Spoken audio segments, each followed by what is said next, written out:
Okay, last piece for unboxing, review, and customization.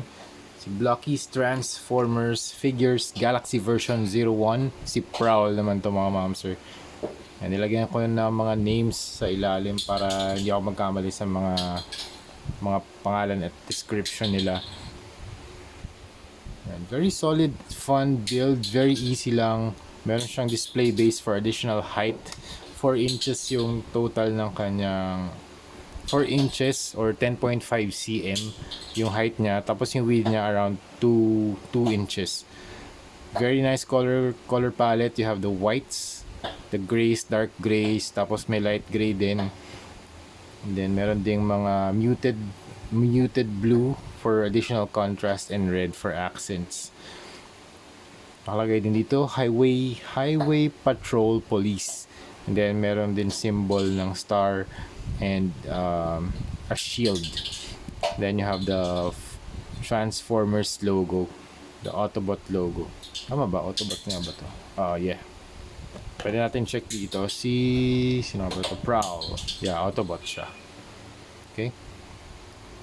Meron siya accessory, yung gun and yung dalawang missiles na nakamount sa kanyang upper back. Dito pala, upper back. Tama.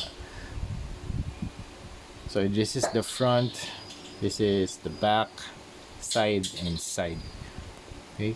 Yung mga blockies, maliliit lang to mga momsers, so best siya for small spaces.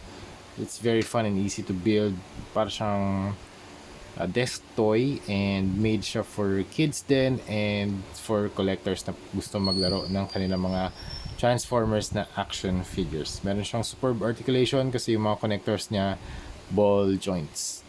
So, yung naka-maximize nila talaga yung range of motion dito. Teka lang, kakabit ko lang.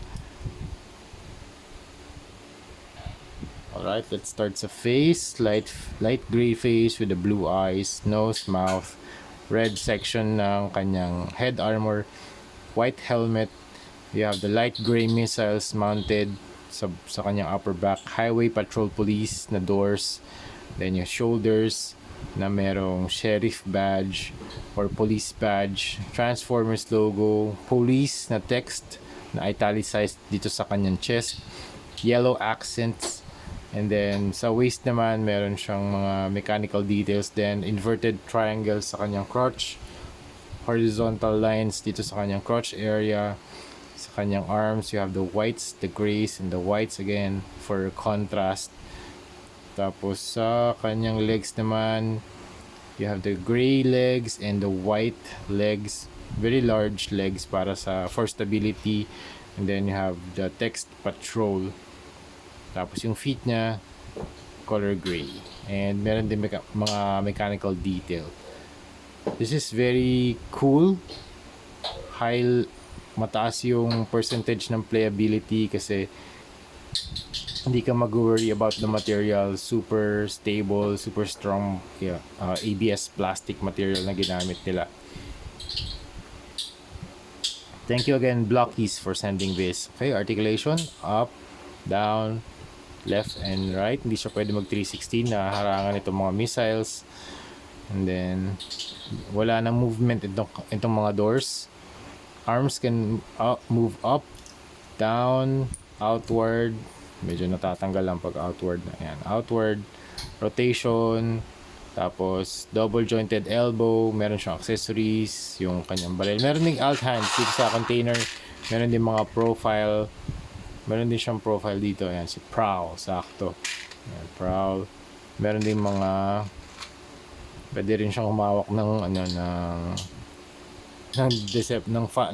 logo, faction logo. Ayan.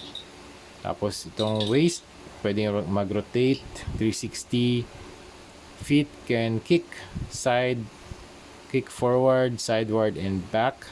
Double jointed yung kanyang knee and ball joint yung paa. That's it mga momsir. Tapos na ang ating Blockies Transformers Galaxy version 01 review. Grabe, ang tagal nito mga momsir. 9 pieces of video content yung nilabas natin today.